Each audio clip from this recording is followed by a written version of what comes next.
You made it. You could have been anywhere else, and I appreciate you coming.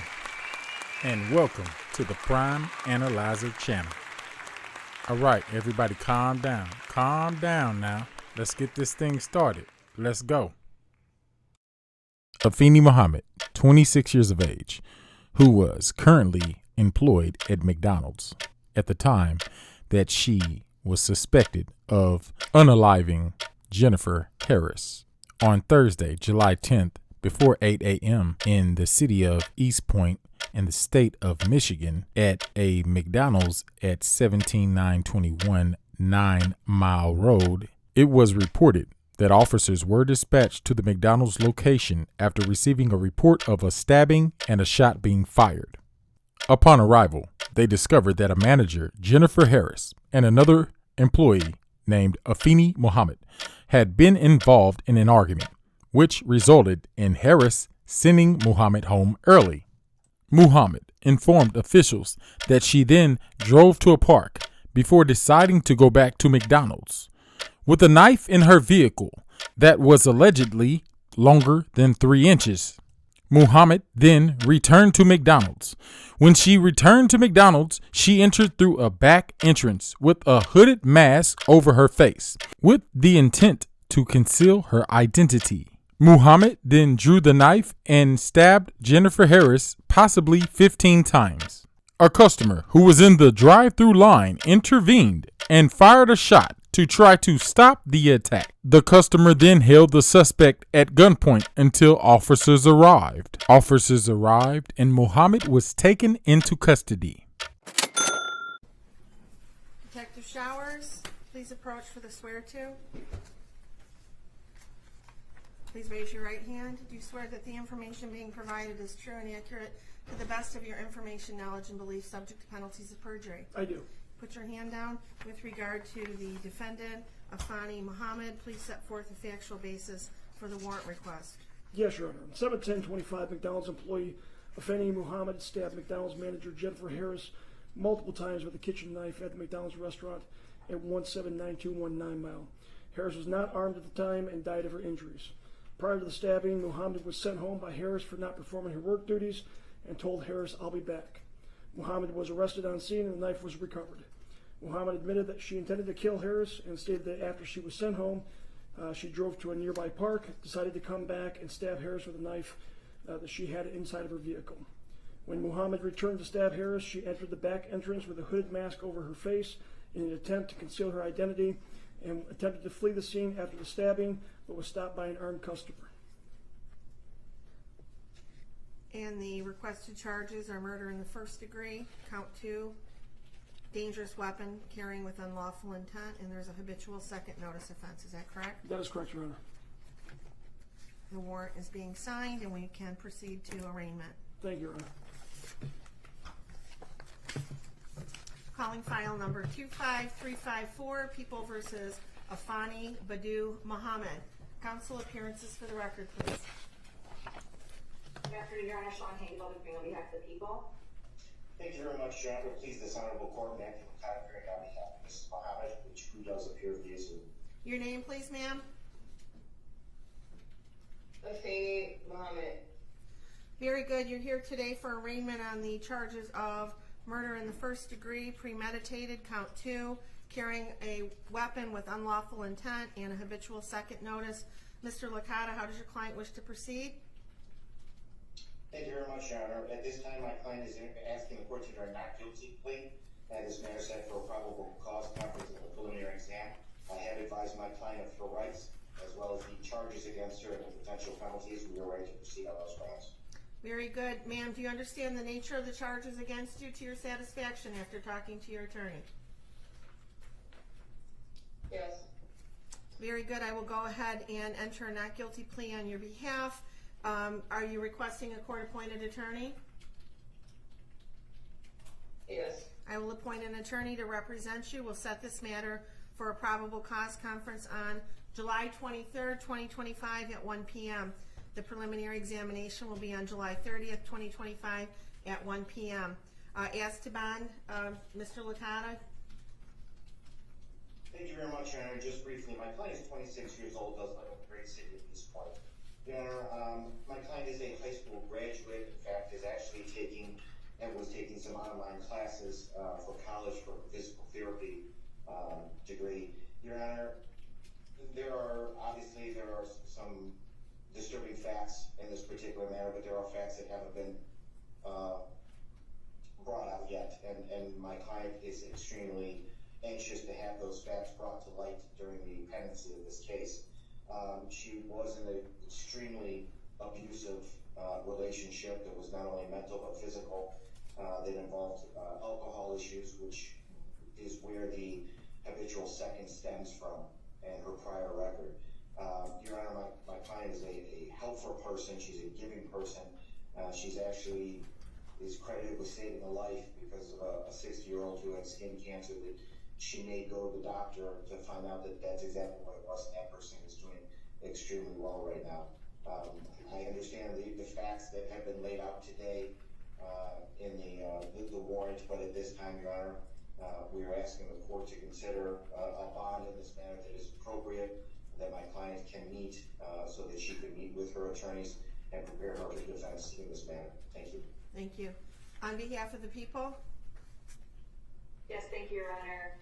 Pursuant to court rule, the court is well within its authority to grant no bond involving any case involving murder. In this case, we are requesting no bond for this defendant. Also provided within the court rules are certain factors for this court to consider when determining whether to grant any bond at all, and in this case, we are requesting no bond as I indicate. First of all, the court can consider whether or not this defendant is a threat to the community. She entered a public building with other individuals, other employees that were present. She produced a weapon that was a knife longer than 3 inches, and she stabbed the victim multiple times, up to possibly as many as 15 times, eventually causing her death. There were other employees that were present at the time, some of which attempted to help the victim after the stabbing occurred. That alone is enough to show that there is a threat to the community. She then ran from the building to her vehicle, presumably with the intent to flee from the scene. She was stopped by a helpful bystander. You're also able to consider the likelihood of conviction in this case, given the facts as laid out by Detective Showers and the information that the prosecutors have reviewed in order to charge this defendant. There is a very high likelihood of conviction. And then finally, the defendant does have a prior instance of at least one that I'm aware that involved a stabbing, similar obviously to the stabbing that occurred in this case involving a knife. So given all of those factors, and given the fact that this court does have authority to give no bond to defendants charged with murder, I am asking at this time for no bond in this case. Thank you, counsel. The court has reviewed the charges and the circumstances surrounding this case. The defendant is facing various serious charges, including murder in the first degree, which is one of the most serious criminal offenses in our state, carrying penalties up to life without parole. Additionally, carrying a dangerous weapon with unlawful intent further underscores defendant's potential threat to public safety.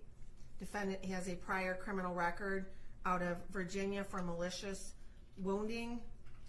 It was actually felony malicious wounding that was reduced to unlawful bodily injury concerning a stabbing, and that is what gives rise to the habitual second. And in determining bond, the court must look to the factors outlined in Michigan Court Rule 6.106. Number 1, the seriousness of the offense and the danger posed to the community. The charges here involved a violent crime with a weapon, indicating a substantial risk to the public. The court finds there is a significant threat to public safety, and therefore the bond must reflect that risk. Number 2, the weight of the evidence against the defendant. While the evidence is not fully before us and the defendant is cloaked with the presumption of innocence, the nature of the charges along with the prior criminal history suggests that there is substantial evidence against the defendant. Defendant's criminal history: the defendant has a violent criminal past. The history supports the court's concern that the defendant may engage in further violent conduct if she is released. The defendant's ties to the community: while the defendant is relatively young at 26 years of age, there's no indication that she has any significant stabilizing ties to the community that would ensure her return for court appearances. Without these ties, the court is concerned about the likelihood of flight. Number 5, defendant's risk of fleeing or failing to appear. Due to the severity of the charges and the habitual offender status, it makes the defendant a high risk for flight. The court finds that this factor weighs heavily in favor of a high bond amount. Substance abuse or mental treatment, although there are no reports at this time suggesting that the defendant suffers from mental health or substance abuse issues that would mitigate the risks posed by defendant's release, the court is, after considering all of these factors, going to be setting bond at $25 million, cash surety only, with conditions. If the defendant is able to meet those conditions, she must be on a GPS steel cuff tether. She is not to leave the state of Michigan. She is to report her address within 24 hours of, she must report any change of address within 24 hours. There would be stringent daily contact with community corrections as to her whereabouts. She also would be required to have alcohol and drug testing as condition of her release. There would be no contact with the family of the decedent. Any witnesses, she is not to return to McDonald's. And if she is unable to post the $25 million bond, she will remain in custody pending further proceedings. And that concludes this matter for today. We will see you back here, ma'am, on July 23rd at 1 o'clock for your probable cause conference. Thank you. Thank you, Your Honor. Thank you very much, Your Honor.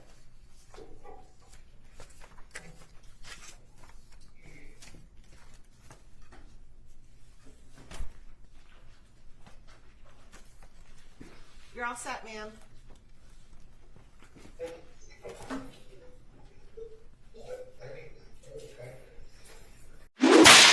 Jennifer Harris was 39 years of age and a mother to 6 children. This was a true tragedy for her family. So, just as well as I did, I would like for you to go to the GoFundMe set up by Jennifer Harris's family and donate whatever you can donate. This is the link. Please copy it. Okay, now let's dive into Afeni Muhammad. I'm not going to give Afeni Muhammad the gratification of playing her social medias, which I'm pretty sure you've seen some of the social media videos that's been floating around the internet. So I would like to identify Afeni Muhammad's ethnicity. Based off of Afeni Muhammad's melanin, she might appear to be a Black American. In her rap videos, she cosplays as a Black American. However, she's not a Black American. That is right, my Black American people. She is not one of us. What gave me the clue, other than her horrible looking wigs, that she isn't a Black American was that in one of her recent social media videos, when Afeni was describing her complaints with Jennifer Harris, Afeni Muhammad complained about Jennifer Harris. In Afeni's words, she keeps saying her little racial shh. That was a red flag because two people of the same racial group do not usually or typically complain about each other making racial jokes. So basically, Afeni is admitting that they're both of a different race.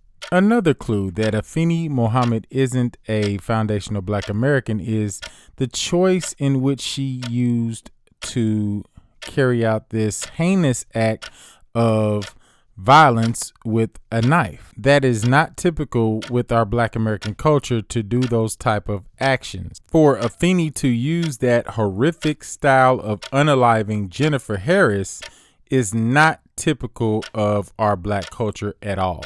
We do not leave and come back in a premeditated fashion to utilize unaliving someone with a knife. The only way that my Black people might do this particular crime with a knife is in the heat of the moment with a fight that is already established. It wouldn't be a premeditated type of fight. And even then, it wouldn't be 15 times. Now, Afeni Muhammad's bond amount is $23 million cash only bond. Now, in my perception, I don't believe that Afeni deserves a bond due to the nature of her prior criminal history.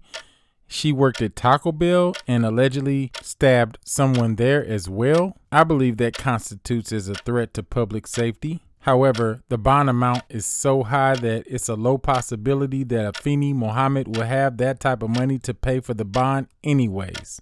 If you haven't subscribed to the Prime Analyzer channel, you are missing out on great content. Subscribe now so that you will have the advantage of receiving notifications for the upcoming content that is soon to come. The upcoming content contains information that has been thoroughly researched, documents, and police records that are not always released to the public. So do yourself a favor and give a comment below on your thoughts about this, and also click like and subscribe with notifications on for future related videos.